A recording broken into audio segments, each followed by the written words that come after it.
was pacing backstage at the venue, heart pounding like a bad drum solo, and every few seconds I'd snatch a glance at my phone hoping for a message, a call, anything. But the screen stayed stubbornly blank. Hours before the ceremony, and everything felt like it was unraveling faster than I could keep up with. How did your best friend go from your biggest supporter to the person who almost ruins your whole wedding? I mean, I wanted to believe Jake had a good reason, a real one, not just some lame excuse, but with every minute that ticked away, my hope was draining.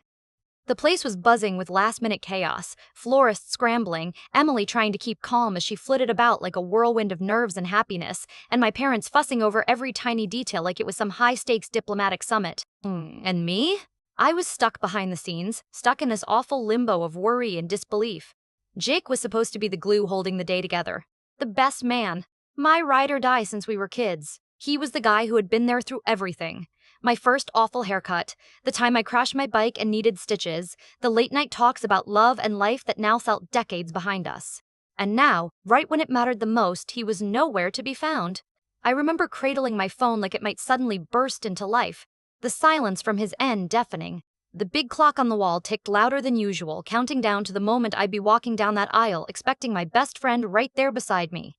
Instead, I was stuck with this gnawing dread and the creeping suspicion that something had gone horribly wrong. And honestly, I didn't even know where to start fixing it. Jake and I, well, we go way back since those awkward, scraped knee days of elementary school. We were inseparable, basically two halves of the same weird puzzle. He was this lanky, wildly sarcastic kid with a mop of messy hair, and I was the, slightly more responsible one. Together, we survived everything from middle school embarrassments to the terrifying world of first crushes. When Emily came into the picture, Jake was at first pretty much the coolest third wheel you could imagine. Emily and I met in college, and from day one, Jake was buzzing with that offbeat enthusiasm only he could muster, calling her the future queen of our chaotic trio with that trademark smirk of his. Over the years, the three of us carved out a sort of rhythm, awkward jokes, deep conversations, awkward dances at parties. But beneath the surface, somewhere along the line, subtle tension started creeping in between Emily and Jake. Not huge arguments or anything like that, more like sideways glances, a few quiet moments after Emily said something Jake disagreed with, or the way Jake would sometimes go quiet when Emily was around. I guess maybe I just didn't want to see it. You don't want to imagine the cracks in a foundation you've spent so long trusting. Or maybe I told myself that Jake just needed time to accept that Emily was here to stay and that our little trio wasn't going back to its old shape. After all, they'd never really had to get along the way Jake and I did. They were different worlds. So when the wedding day finally rolled around, I was mostly excited, eager to put all that stuff behind us, or so I hoped. The wedding was supposed to be perfect. Jake was the best man, which, in our friendship, wasn't just a title. It was him standing by me proudly, making jokes to lighten nerves, helping with the toasts, keeping the suits looking sharp, and even handling a handful of last-minute venue details Emily had trusted him with. He was the chaos controller, the backbone to my mild-mannered persona, and a huge reason the whole event felt like it had a pulse beyond perfect floral arrangements and sparkling glassware. Emily's parents were there too, bustling nervously but beautifully supportive, and my own folks were on a mission to make sure every chair was perfectly aligned and every napkin folded just so. The wedding planner, Sarah, was like a tightly wound spring of organization, calmly juggling endless lists and timelines. Honestly, everything seemed in place, or so I thought. But amid all the excitement, I'd caught those fleeting moments, like the way Emily shot Jake a look at rehearsal dinner that didn't quite reach her smile, or how Jake's responses seemed clipped, like he was holding back a storm. I brushed those signs off during the hectic days leading up to the wedding, chalking it up to nerves or awkwardness about the spotlight. Because, weddings are stressful, and Jake had a lot on his plate too. And yet, beneath it all, I'd been wrestling with this question, one I didn't quite want to admit aloud. Was Jake really okay with everything? Was there something he wasn't saying? I tried to give him the benefit of the doubt, thinking maybe it was just some misplaced jitters or the nostalgia of a friendship shifting shape. But now, with the ceremony hours away and him missing from even the simplest tasks, that hope felt thinner than ever. There was this strange mix in the air, like the calm tension before a summer storm. I kept remembering the last time we all sat down for dinner a few days earlier when Emily had pulled me aside quietly, her voice almost breaking, and whispered about some odd things Jake had said at the rehearsal dinner. Things that didn't sit right with her. I remembered nodding, trying to look reassuring, but inside a knot was tightening that I couldn't fully shake off. So, here I was, in my tuxedo, looking like the groom meant to be all smiles, while my mind spun through memories, doubts, and unspoken fears. It wasn't just the nerves about Emily walking down that aisle anymore. It was the gnawing question of what Jake was really thinking and whether the friend who'd been my constant was about to unravel everything we built.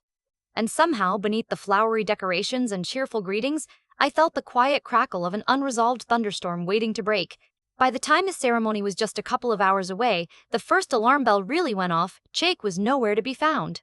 No text, no call, not even a blink on the group chat. Nothing. I tried to shrug it off at first, thinking maybe he was caught up in something last minute. But when Sarah, our wedding planner, approached me with that raised eyebrow and a clipboard crammed with notes, my stomach sank. "You heard from Jake, right?" she asked, voice low but urgent. "Because some of the things he was supposed to handle, they're kind of a mess." I blinked at her. "What do you mean, messes?" she frowned. "Well, the seating chart updates he promised to finalize? Still not done. The vendor for the cake, he was supposed to confirm the times and delivery, but it's like Jake disappeared off the face of the earth. I'm scrambling to sort out the details, but it's tight." I felt that familiar tightening in my chest again, the one that had been growing stronger since the morning. This wasn't just some small goof, something was seriously off. The next bit came from Emily, which, honestly, stung harder than I expected. I found her in one of the softly lit corners of the venue, sitting on a bench near the garden. She looked tired, like the weight of the day was settling deeply into her bones. "Hey," I said gently, sitting down beside her. "Do you want to talk?" She hesitated, fingers fiddling with the hem of her dress. Jake said some things at the rehearsal dinner. Things that didn't just feel inappropriate. They felt personal, like he was trying to get under my skin.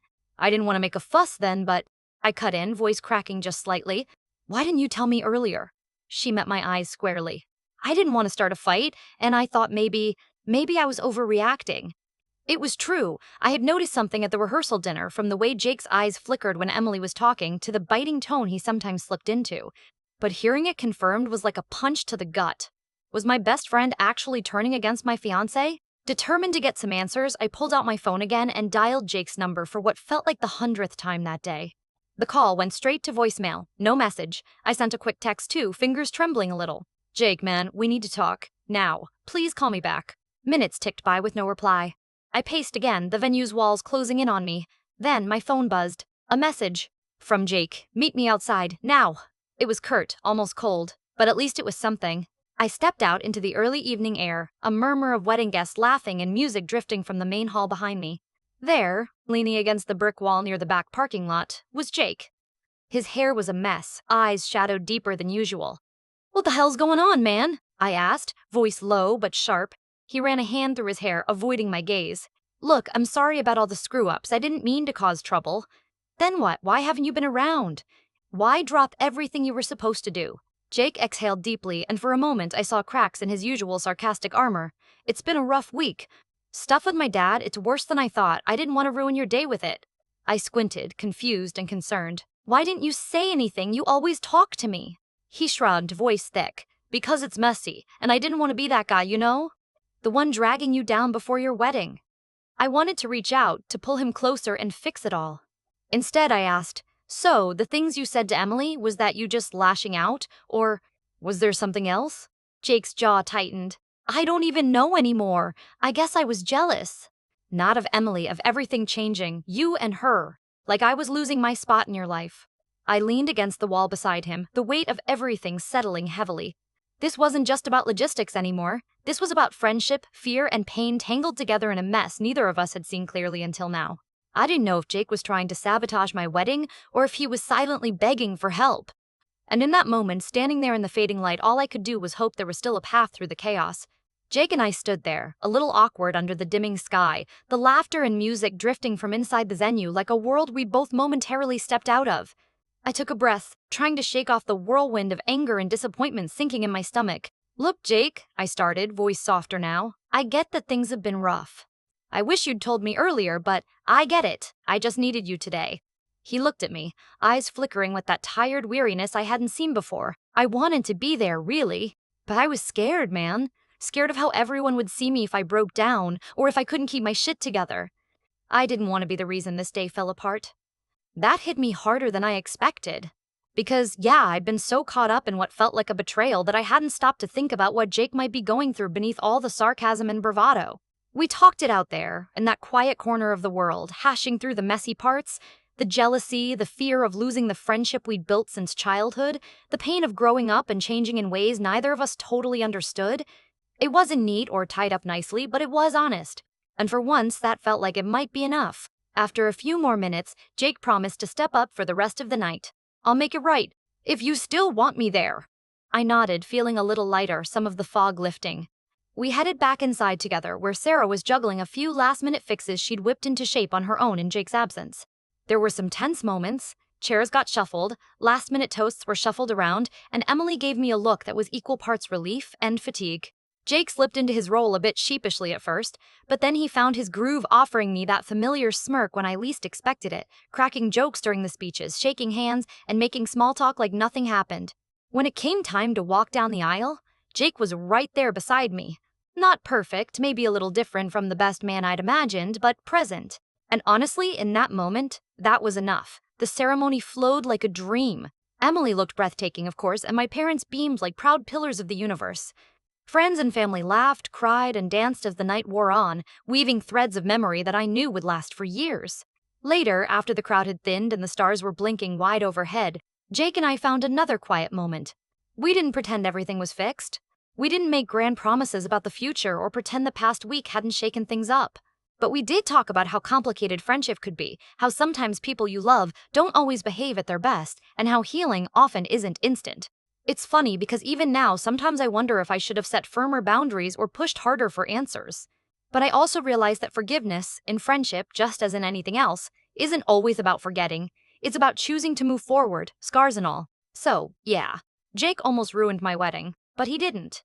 And that messy, imperfect reality turned out to feel a lot like life itself. I guess what I'm wondering now is, how do you decide when to forgive and when to protect yourself? Have you ever had a friend cross a line so big it threatened everything you thought you had? I'd really love to hear what you think.